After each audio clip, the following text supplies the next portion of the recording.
everyone, Mike Heading here, coming to you today with Whiskey Before Breakfast, the classic traditional fiddle tune. This is a great jam standard that a lot of your friends might know, and we're going to work on playing out of the key of D, again, without retuning the banjo. So this could be a good workout for you. We're going to get moving all around the neck, doing some different rolls, and I'm going to give you some positions that you can work on to start figuring out some other fiddle tunes in the key of D. And this is an absolutely great song to work on. It sounds great on its own. It sounds great played with a fiddle player or in a jam with a whole band. So let's break it down. Here's the A part. Alright, so let's break down the A part to Whiskey Before Breakfast. So we're going to start a little bit higher up the neck. We're going to start up on the 9th and 7th fret, way up here. So you're going to start with your third finger on the 9th fret of the 3rd string, so it's an E note. And you're going to start with your first finger on the 7th fret of the 2nd string, which is F sharp. And then you're going to use open strings on either side. So this is, again, a great way to work on playing out of a melodic D scale. And we're gonna mix those notes up a little bit higher up the neck rather than playing them down here like you might have seen before. We're gonna move a little bit higher up the neck and play those same notes, which is going to allow us to get to our next set of notes. So that's really important in melodic playing, is you got to make sure you start in the right spot.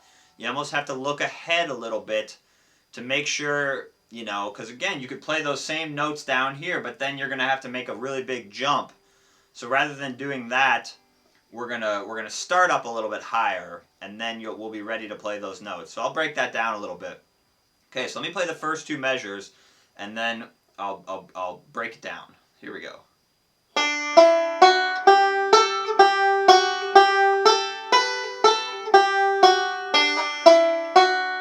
Okay, so we're going to start with the first 5 notes of a D major scale. So we're going to start with our middle finger of our right hand on an open first string, so it's a D. And then we're going to hit the 3rd string, and you're going to keep your left hand down where it is.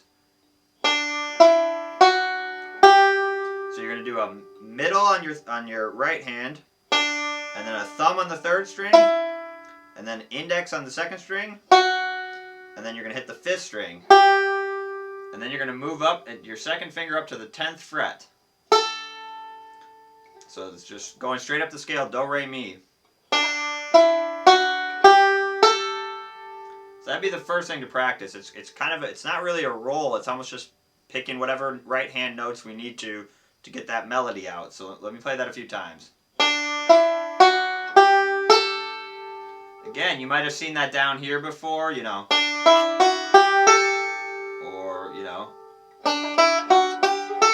again, there's a lot of ways to play those same notes on the banjo. So sometimes in melodic style playing, we really have to kind of examine what's the best way to play that. And again, a lot of it depends on where do you got to go next.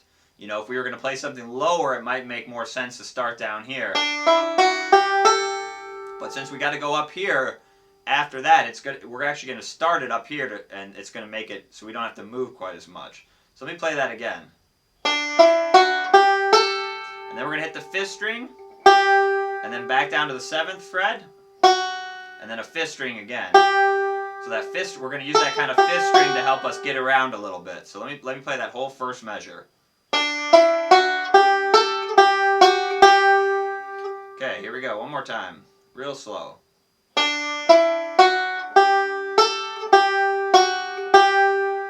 Okay, now we're going to slide back up to the 9th and 10th fret. So up here with your 2nd finger on the 10th fret and your 1st finger on the 9th fret. Then we're going to do an middle index roll with our right hand. And then hit the 5th string. Slide down to the 7th fret again. So you're going to be sliding back down to the 7th and 9th fret. And then you're going to do, with your right hand, index on the 2nd string. And then middle open. And then a thumb on the 9th fret of the 3rd string. And then a 7th fret of the 2nd string. So here, let me break that down. Let me play the second measure, so it's easier to play than explain.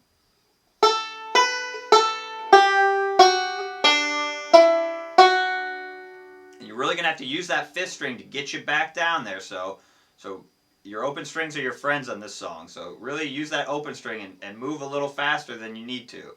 So let me play just that second measure a few times.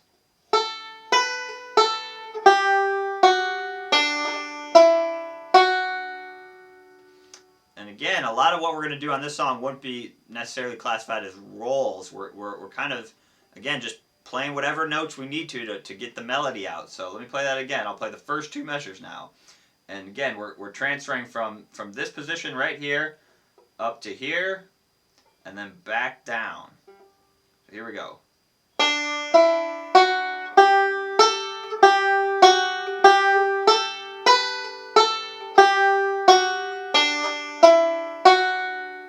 Okay, now we're going to go back up again. So slide back up to 9 and 10.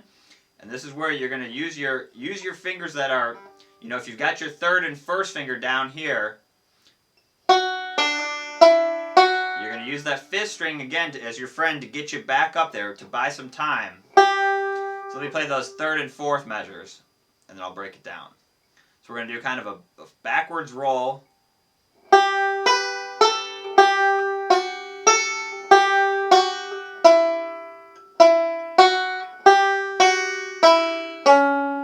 Okay, so let me break down measure 3 and 4. So we're going to start. The chords are going to be a G here. So we're going to start with a roll, kind of almost a Scruggs roll really. So let me play just the first 4 notes of the fourth or third measure. So kind of a fiddle inspired lick. Let me play that one more time. So I'm doing thumb on the fifth string, middle on the first, index with my right hand on the second string, and then fifth string again, open. And I'm keeping my left hand down the whole time. Then I'm going to slide down to 7 and 7, so 7th fret on the second string and 7th fret on the first string. So basically kind of 2 notes of a D bar chord. And I'm going to do index with my right hand on the second string, and then middle, and then thumb on the fifth string, open, and then index again on the second string. So let me play just the third measure on its own. So you're gonna slide down, and your first and second finger of your left hand are gonna switch strings.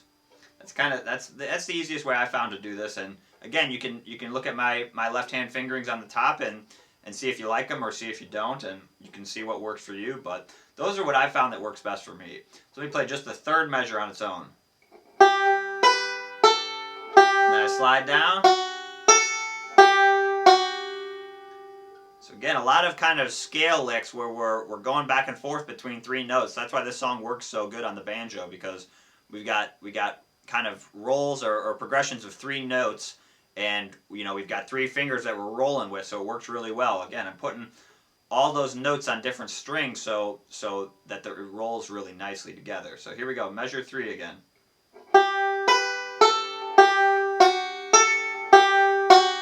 Okay, so now you're here, and you're going to go back down with your third finger to the 9th fret of the third string, which is an E note, and we're going to be on an A chord here. So we're going to hit that third string with our thumb, and we're going to do a little pause. And then we're actually going to hit that again with our thumb, so that pause will give us a little bit of time to do that twice. And then we're going to hit index with our right hand on the second string, then fifth string, open. That'll give us time to get back down here to 4, 5, and 6. So 4 on the first string, 5 on the second string, and then a 6 on the third. So I'm going to start with that fifth string open, and then do a backwards roll. Okay, so let me play measure 4 by itself. This is good practice, kind of moving around. Whoops. So here we go.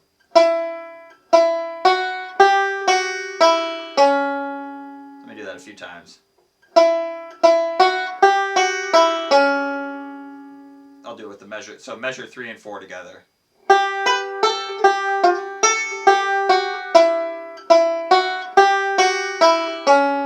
One more time.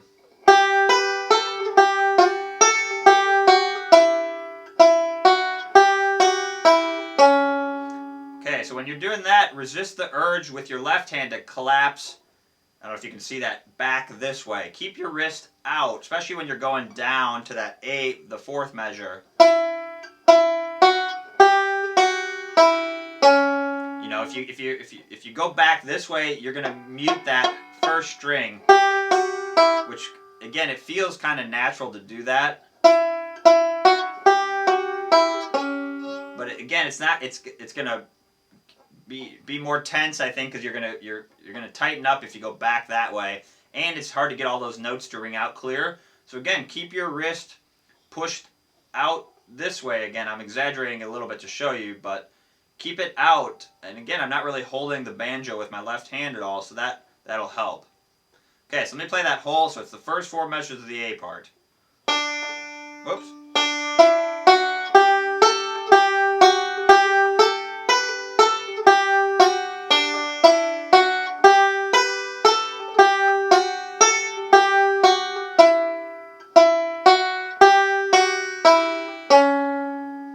Okay, so one more time. So again, a lot of moving around.